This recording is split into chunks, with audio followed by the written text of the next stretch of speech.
हिंदी में यूपीएससी की तैयारी से संबंधित प्रोग्राम्स को देखने के लिए सब्सक्राइब करें स्टडी IQ-IAS हिंदी।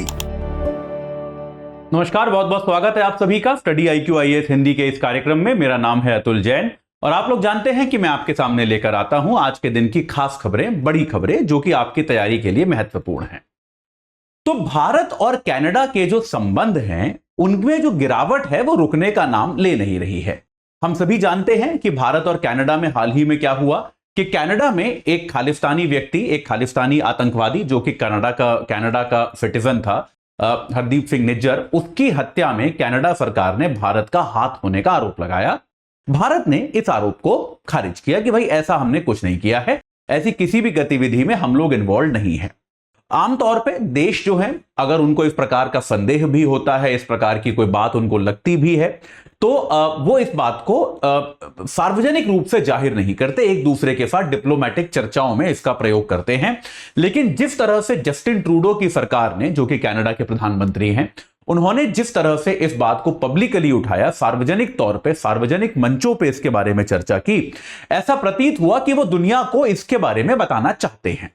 यानी कि इसका देखिए, अगर आपको प्रॉब्लम रिजॉल्व करनी होती है, प्रॉब्लम का आपको समस्या का समाधान निकालना होता है, तो आप उस पर मंत्रणा करते हो। लेकिन अगर आप ऐसे खुलकर सार्वजनिक तौर पे आरोप लगाते हो तो यह लगभग स्पष्ट हो जाता है कि आपका जो उद्देश्य है वो उस समस्या को सुलझाना नहीं है, बल्कि उस समस्या को दुनिया के सामने उजागर करना है। तो जस्टिन ट्रूडो ने यहां पर यही किया, एक तरह से पूरी दुनिया को स्पष्ट तौर पे बताया कि भैया देखो, हमारी सरकार के पास पर्याप्त इस बात के सबूत हैं कि भारत सरकार जो है इस निज्जर की हत्या में शामिल है। भारत सरकार ने ऑब्वियसली इसको रिजेक्ट किया कि यार हमने आज तक ऐसा कभी कुछ किया नहीं, ना ही इस हत्या में हम किसी तरह से शामिल हैं। और भारत भी यहां तक नहीं रुका, भारत ने फिर कहा कि कनाडा को भी इस बात को देखना चाहिए कि खालिस्तानी आतंकवादियों को कनाडा में सेफ हेवन क्यों मिल रहा है। भाई वो कनाडा जो है, उनकी पनाहगार जो है, उनकी पनाह, सारे के सारे खालिस्तानी आतंकवादी जो हैं वो कनाडा में पनाह कैसे ले पा रहे हैं। भारत ने भी पलटकर यह आरोप कनाडा पे लगाया कि समय आ गया है कि कनाडा इस चीज की जांच करे और अपनी जमीन को जो है हमारे खिलाफ प्रयोग होने से रोकना शुरू करे। यहां तक तो बात जो थी ये कल की बात थी। अब इसमें और नया क्या हुआ है, अब जो हमारा एक उसके अगले दिन कई सारी अलग अलग तरह की गतिविधियां इस बात को लेकर हुई। सबसे पहली गतिविधि क्या हुई कि भारत और कनाडा ने, यानी कि दोनों देशों ने अपने देश के लिए ट्रैवल एडवाइजरी इश्यू कर दी। ट्रैवल एडवाइजरी क्या होती है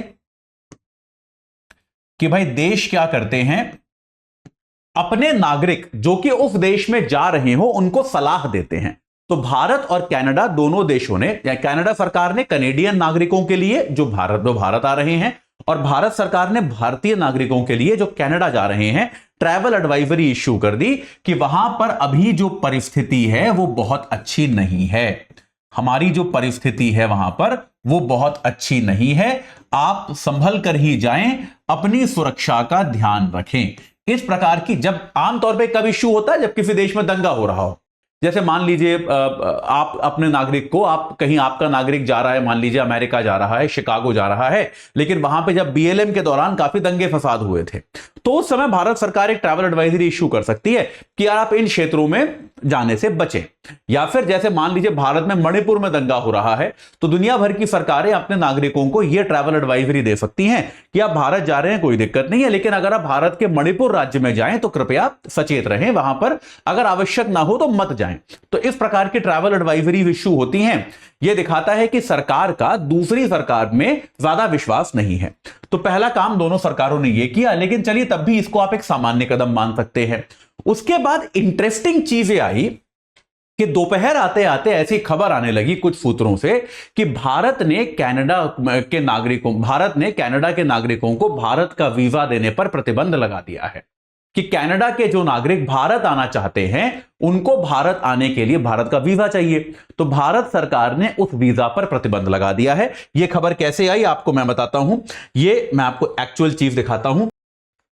तो आमतौर पे देशों के वीजा जो होते हैं वो किसी कंपनी को आउटसोर्स करते हैं कि भाई हमारे वीजा देने की प्रक्रिया ये कंपनी चलाएगी। तो कनाडा का वीजा देने की प्रक्रिया जो है वो एक BLS नाम की कंपनी है, BLS इंटरनेशनल, उनको दिया गया। तो दोपहर आते आते जो BLS इंटरनेशनल का पोर्टल है, उनकी वेबसाइट है, वहां पर यह पंक्ति लिखी आने लगी, Indian visa services have been suspended till further notice. यानी कि भारत के वीजा की जो सेवा है वो अगली सूचना तक के लिए रद्द कर दी गई है, अगली सूचना के लिए स्थगित कर दी गई है। तो सारे में न्यूज चैनल्स ने इसको चला दिया कि यार भारत ने अपना वीजा रोक दिया है। तब तक कोई आधिकारिक बयान आया नहीं था। हालांकि उसके 1 घंटे बाद यह लाइन चली गई। उसके बाद अब BLS का पोर्टल खोल रहे हो तो यह लाइन लिखी हुई नहीं आ रही है। तो इस बात को लेकर बड़ा संशय रहा कि क्या भारत ने वास्तविकता में यह रोका है या नहीं रोका है। BLS के कुछ सूत्रों ने, जिन्होंने अपना नाम नहीं बताया, यह बात कही कि कुछ ऑपरेशनल रीजंस हैं, कुछ कारण हैं जिनके कारण कुछ समय के लिए रोका जा रहा है, लेकिन तब भी भारत के विदेश मंत्रालय से कोई स्पष्ट सूचना इस बारे में नहीं आई। फिर शाम होते होते, इनफैक्ट देर शाम में, भारत के विदेश मंत्रालय ने आधिकारिक तौर पर यह सूचना प्रदान की। भारत के विदेश मंत्रालय ने आधिकारिक सूचना इस मामले में दी। और वो आधिकारिक सूचना क्या थी? वो आधिकारिक सूचना यही थी कि भाई सुरक्षा कारणों से, भारत ने इस बार स्पष्ट कर दिया कि सुरक्षा कारणों से हम जो है वीजा रोक रहे हैं। यानी कि यह भारत ने बहुत बड़ा कदम उठाया है। सुरक्षा कारणों के से भारत ने क्या किया? कनाडा के नागरिकों को हम वीजा नहीं देंगे। ठीक है, अब देखिए इसको मैं इतना बड़ा कदम क्यों बोल रहा हूं? यह बहुत बड़ा कदम इसलिए है कि अगर इसका जवाब कनाडा ने भी दिया तो फिर एक काफी बड़ा मुद्दा बन सकता है। क्यों? क्योंकि कनाडा के नागरिक भारत में उतने ज्यादा शायद नहीं आते, लेकिन भारतीय नागरिक कनाडा बहुत बड़ी संख्या में जाते हैं। यह हम सभी को पता है ना? हम सभी जानते हैं कि बहुत सारे मैं इसके पहले एक संस्थान में काम करता था जहां पर ये जो IELTS एग्जाम होते हैं और इमिग्रेशन वाले कोर्सेज जो होते हैं वो भी कराए जाते थे। मैं वहां पे UPSC करता था, लेकिन एक हमारा प्रोडक्ट ये भी था। तो यार मैं जानता हूं कि हमारी एक छोटी सी कंपनी थी, उसमें भी हर महीने कई 100 लोग आते थे जिनको कनाडा जाना होता था। वो कनाडा इमिग्रेशन के लिए तैयारी करते थे, उसकी पढ़ाई करते थे, उसके लिए TOEFL देते थे, IELTS देते थे, जो भी परीक्षाएं कुछ होती है, मेरे को उतना पता नहीं है, वो सारी परीक्षाएं वो देते थे। तो निश्चित तौर पर बहुत बड़ी संख्या में भारत से लोग कनाडा जाना चाहते हैं। तो भारत सरकार ने एक बड़ा बोल्ड कदम उठाया है, एक बड़ा जिसको मैं कह सकता हूं दुस्साहसिक कदम उठाया है। क्योंकि अगर कनाडा ने भी ये कर दिया तो भारत में आपको इसका भारी प्रतिरोध देखने को मिल सकता है। लेकिन फिर बात वही है कि कनाडा में भारत सरकार का ये सोचा समझा कदम है।